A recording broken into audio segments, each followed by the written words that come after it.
نحمده ونستغفره ونستعينه ونستهديه ونشكره ونتوب إليه ونعوذ بالله من شرور أنفسنا ومن سيئات أعمالنا. من يهد الله فلا مضل له ومن يضلل فلا هادي له، وأشهد أن لا إله إلا الله وحده لا شريك له ولا مثيل له ولا ضد له ولا ند له، وأشهد أن نبينا وحبيبنا وشفيعنا وقائدنا وسيدنا محمدا عبده ورسوله وصفيه وحبيبه، من بعثه الله رحمة للعالمين هاديا وبشرا ونذيرا، بلغ الرسالة وأدى الأمانة ونصح الأمة وجاهد في الله حق جهاده، فجزاه الله عنا خير ما جزى نبيا من أنبيائه، فصلوات الله وسلامه عليه وعلى آله الطيبين الطاهرين. واللهم ارض عن ساداتنا أبو بكر وعمر وعثمان وعلي وعن سائر الصحابة والتابعين ومن تبعهم بإحسان إلى يوم الدين.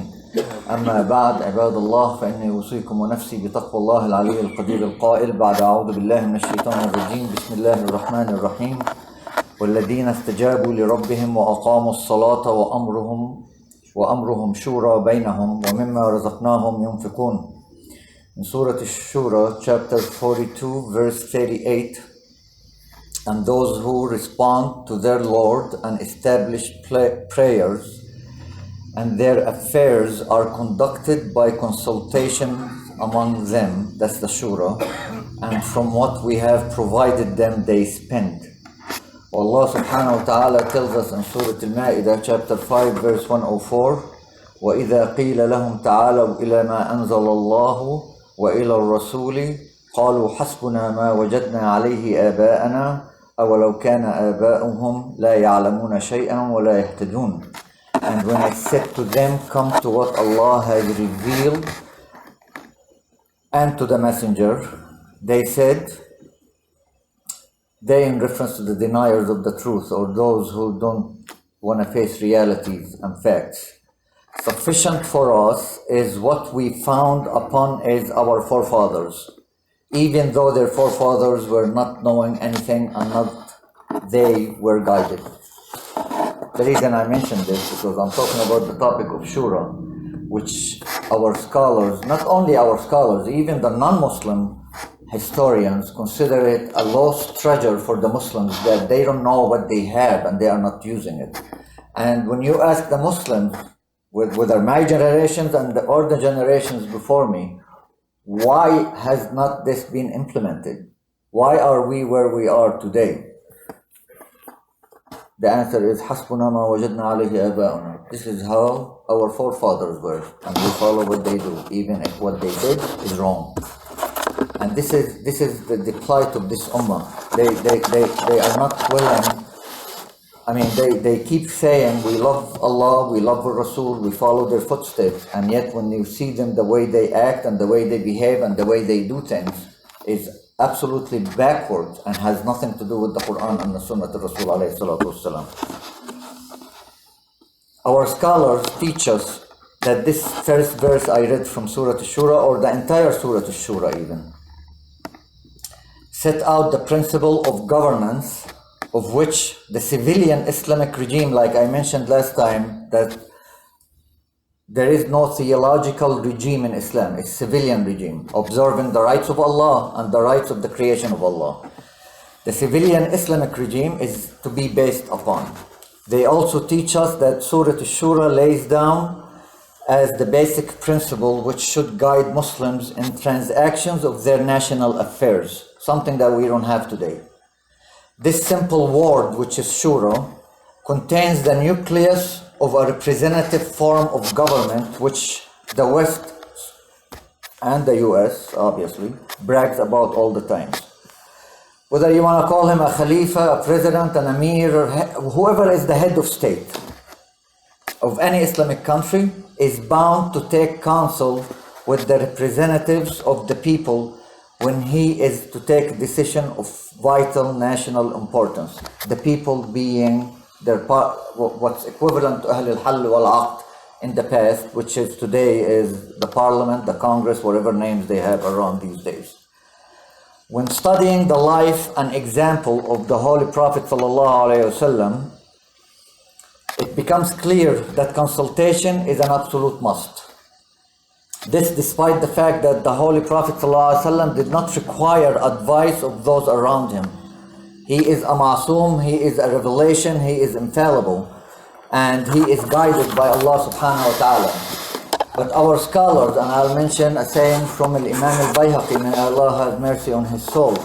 Imam al-Bayhaqi said, certainly Allah and his messengers did not stand in need of the advice of anybody. But Allah has made it, the seeking of advice or consultation, a source of mercy for humanity. Not only the Ummah, for humanity. Muslims and non-Muslims. Those who hold consultation will not astray away from the path of righteousness. This is how we become ma'soom. None of us is ma'soom. None of us is infallible. But when our affairs is based on consultations among ourselves, and we make decisions based on that, that's how we stay away from being astray, and we stay on the path of righteousness. While those who do not do their affairs based on consultation, according to Imam al-Bayhaqi, are liable to stray away. And this is not only Imam al-Bayhaqi would say that, most of our scholars, our predecessors and scholars, decent scholars of today, I will exclude always the scholars of the Sultans. Prophet never shied away from consulting his companions on a variety of issues, as I will show some examples in a minute.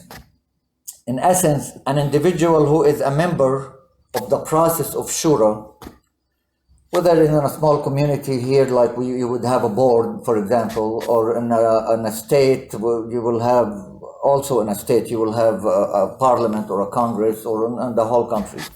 Like a group of people who are to consult the person in charge. Is a trustee, and that person who's in Shura Council will be a trustee and has an obligation to dispatch that trust with due diligence. And the example that I will bring is the Battle of Badr, the first thing that I want to mention as an example. Rasul alayhi salatu wasalam sought the companions' consultations of what's the strategy of the battle gonna be. And they were giving and taking a lot of times, and they will continue with ask Rasul, is that a revelation or your opinion? He would say, my opinion. If it's since he says it's my opinion, they would go, with all the respect to you, Rasulullah, we think this method is better and this strategy is better, and he would listen to them.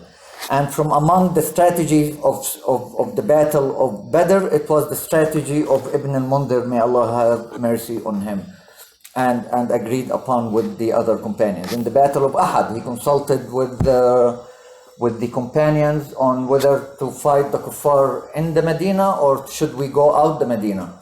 And the youth, as we know, and the majority agreed to take the battle outside of the city by the mount of Uhud. Al-Adhan.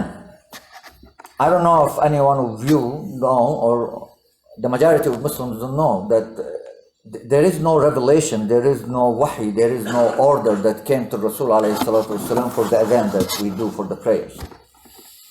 Rasul alayhi salatu wasalam, because the ummah is increasing at his time, how is he gonna call, how he's gonna do the call for the adhan?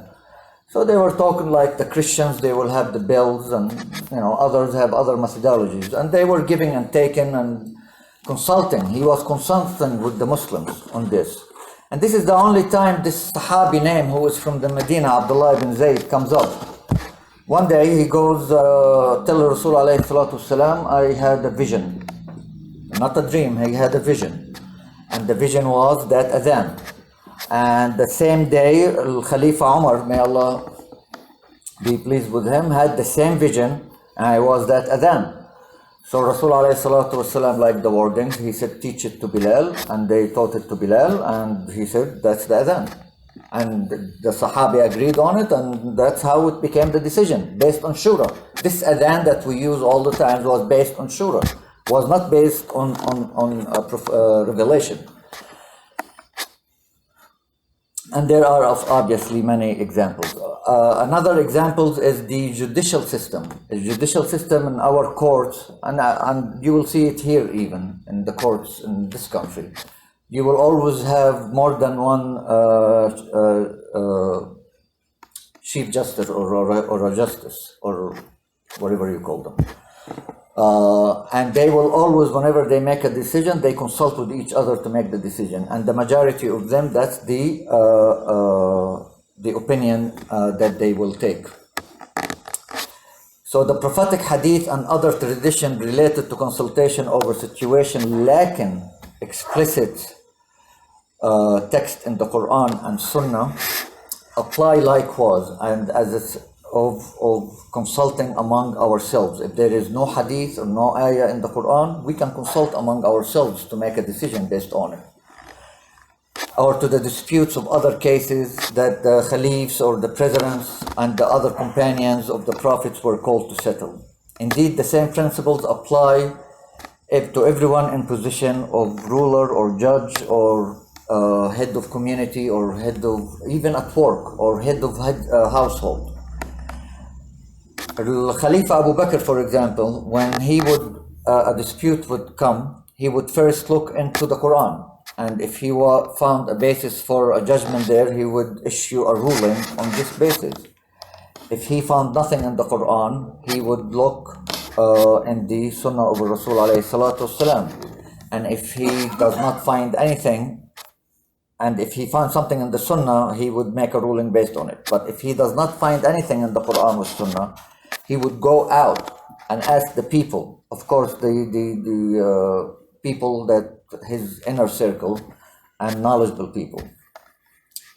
And if that did not produce any answers, he will go to the specialized people on whether the Quran and the Sunnah and expertise, and he would consult with them and make a ruling based on this. Where are we from this today? We keep saying Hadrat Umar or Hadrat Abu Bakr or Hadrat, may Allah be pleased with them, and we don't even do anything the way they used to do it. We don't have to follow the same methodology, but at least the thinking of how they did it and went about doing it, we are not even doing that. In addition to establish the principle of consultation and drawing attention to its virtues and importance, Islam enjoins and encourages Muslims to engage in it on the practical level. At the same time, it authorizes Muslim community to apply, systemize, and adapt the principle to use various times, places, realms, and circumstances, and to encourage independent reasoning and good management. This is what I was talking about when I did the series in Divine Enlightenment. We are not encouraging independent reasoning at all. And we don't even allow it in certain times. And even if we have youth among us who are trying to study Islam and have some information, like back in the day, my father and his gathering are having a conversation, and I would go in and start engaging in that conversation, maybe I would have said or two in my face, right?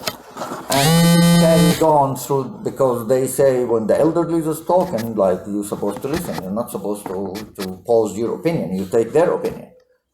Where did that get us after 100 years of failures? Nowhere. So we need to encourage the youth. If they have an opinion, let them speak, let them talk. Listen to them. But we don't encourage it. We just encourage blind following and emulation. And that's why we are where we are today. One of the Hanafi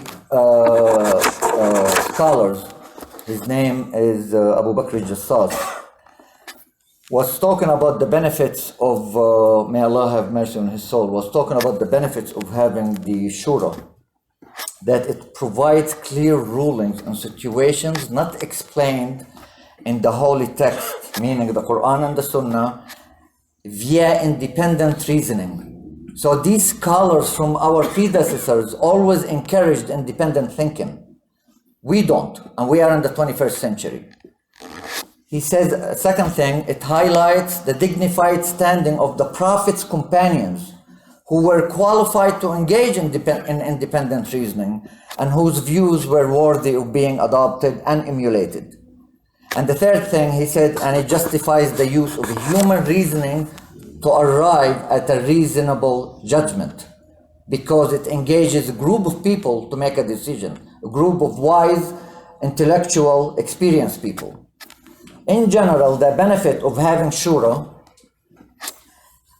is the first thing is determining the correct or most correct course of action when it involves whether the Muslim Ummah or the nation in general.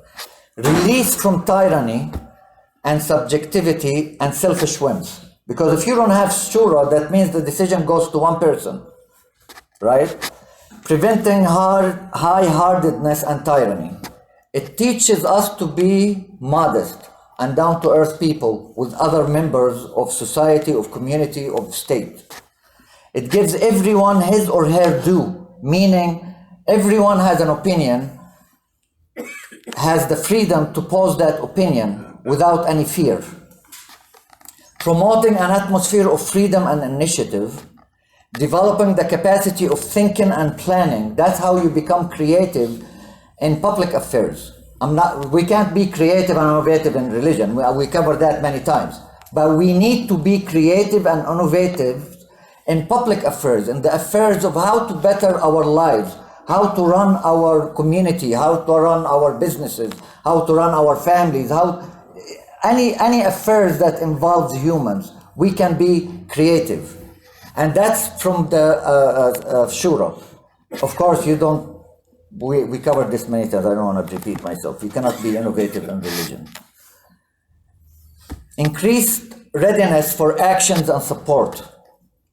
It promotes goodwill and unity. That's how you unite the Ummah, or a community, or a country.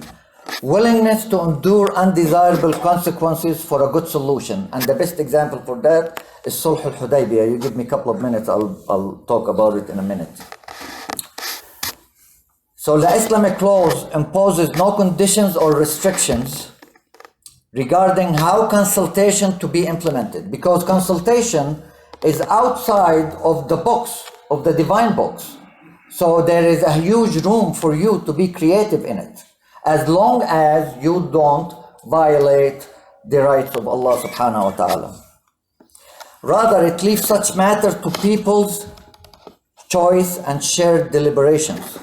Comprehensiveness and generalities are features that emerge in the traditional Islamic text describing consultation or describing a shura. There is not specific, and it changes from one era to another, from one generation to another. As such, consultation is considered to have wider, more general application unless the issues at stake are so highly specialized. That's only when you bring certain expertise and knowledgeable people to talk about it or to take their opinions on it. So Rasul alayhi salatu wasalam was always saying, advise me people.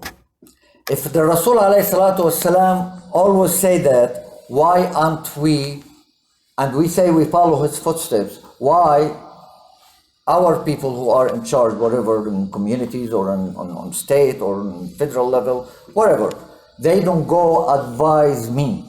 The decision always based on one single person. The instance I want to talk about, but before I get to it, is we know numerous instances in the Quran and the Messenger of Rasul alayhi salatu wasalam of female companions, of consulting with female companions in particular and in others, of men and women together in uncertain situations, whether concerning war or morality or formulating Islamic practices. We know in the Quran we have two stories of the Queen of Sheba when she consulted, when she received the letter from Prophet Sulaiman alayhi salam. She did not go and make the decision, and she's the queen herself. She goes and asks her people, consult me, give me your opinions, right? And we have the story in Surah Al-Qasas with the two sisters, with the righteous man, when Musa alayhi salam helped them with getting the water, that one of his daughters told or consulted with her father to hire Musa alayhi salam. In Sulh al-Hudaybiyah, this is from the Quran, in Sulh al-Hudaybiyah, when Rasul alayhi salatu wasalam made the decision to do the treaty the way it was done, a lot of companions disagreed with it. From among them is the Khalifa Umar. He was totally against the way it was done. But the way Rasul ﷺ did it, it was later on showed it was beneficial to the Muslim Ummah. And that's why Khalifa Umar, every time he remembers what he did, he would feel guilty and cry. So at that time, Rasul ﷺ told them, let's go and do the nahr, do the sacrifice. And he ordered the companions 3 times, let's do the nahr, let's do the sacrifice. And nobody listened to him. They refused to listen to Rasul ﷺ. That's how upset they were. Well, Khalifa Umar was there. So he was upset, and he went to our mother, al-Mu'mineen, Salama, Hindu binti Abi Umayyah. May Allah be pleased with her, to consult with her. And she told him, if you really would love to do that action, you go and do it yourself. Do the sacrifice, get the haircut, and they will follow.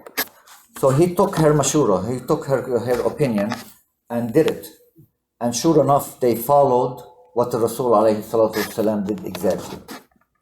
And this is why, from this example, many scholars, from among them Al-Hafiz ibn Hajar, may Allah have mercy on his soul, said that's an evidence that it is permissible to consult righteous women or women of experience.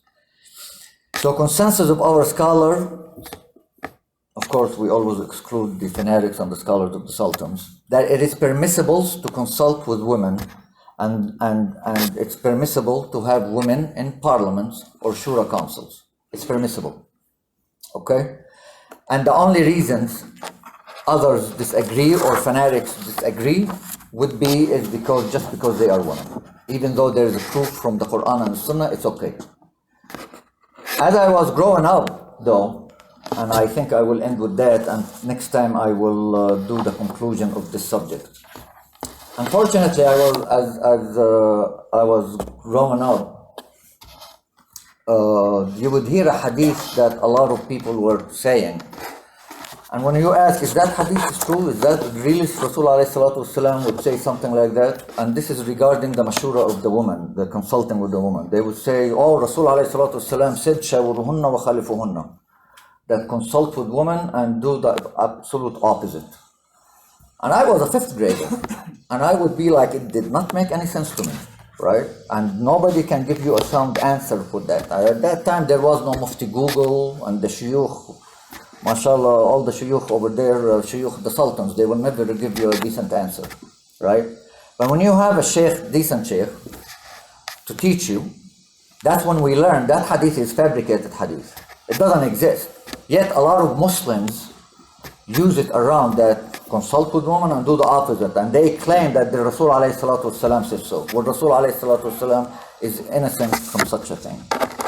أقول قولي هذا وأستغفر الله لي ولكم فاستغفروه إنه هو الغفور الرحيم. Ask Allah for forgiveness. He is the most forgiving, the most merciful.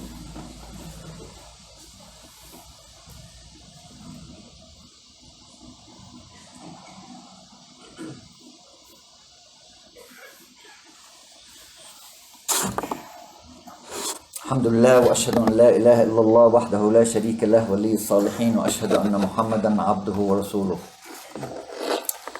The scholars have said that the people who we need to be on the consultation with, or people who are in parliament or Congress, but let's talk on our level, in the community level, the people who we need to consult with are people of integrity, of knowledge, and of experience. And that the advisor should be chosen either by election or by appointment in certain level, like the president or the Khalifa can have his own advisor by appointing them to consult with them. One of the American historians, his name is Michael Hamilton Morgan. He did not become a Muslim, but he wrote a book about lost history and Arabia, the Golden Ages. And this is how he described the Shura, how it was lost from the Muslims. Shura was the tradition of Prophet Muhammad, peace be upon him, valued according to which decisions that affect the community are to be made in consultation with members of the community. In fact, one of the chapters of the Quran, and he's saying, obviously we know it's Surah Shura, chapter 42, referring to a verse that states that those close to Allah, and we read that verse in the beginning, but that those who are close to Allah should conduct their affairs by due consultations with others. Not those who have the 12-inch beards, not those who are close to Allah should conduct their affairs with consultation. So consultation is important in building solid relationship between the leader of the people, ensuring that the leader does not go astray or regress into an authoritarian ruling or community or government or company or head of household. Allah encouraged the Prophet ﷺ to use Shura, and he's encouraging us obviously to use Shura. And at the end, I would like to remind myself and you of the hadith of Rasul ﷺ, 2 words heavy in the scale of good deeds, very light on the tongue. Subhanallah wa bihamdih, Subhanallah al-Azim. At least say it 100 times a day, and that Allah subhanahu wa ta'ala give us order to send prayers on Rasul alayhi salatu wasalam when he told us in the Quran, Inna Allah wa malaikatahu yusalluna ala nabi, Ya ayyuha alladhina amanu sallu alayhi wa sallimu taslima, Allahumma salli ala Muhammad wa ala ali Muhammad, kama sallayta ala Ibrahim wa ala ali Ibrahim, innaka hamidun majid. اللهم بارك على محمد وعلى آل محمد كما باركت على إبراهيم وعلى آل إبراهيم إنك حميد مجيد. اللهم ربنا آتنا في الدنيا حسنة وفي الآخرة حسنة وقنا عذاب النار. اللهم ربنا آمنا بما أنزلت واتبعنا الرسول فاكتبنا مع الشاهدين. اللهم حبب إلينا الإيمان وزينه في قلوبنا وكره إلينا الكفر والفسوق والعصيان واجعلنا من الراشدين. سبحان ربك رب العزة عما يصفون وسلام على المرسلين والحمد لله رب العالمين وأقم الصلاة.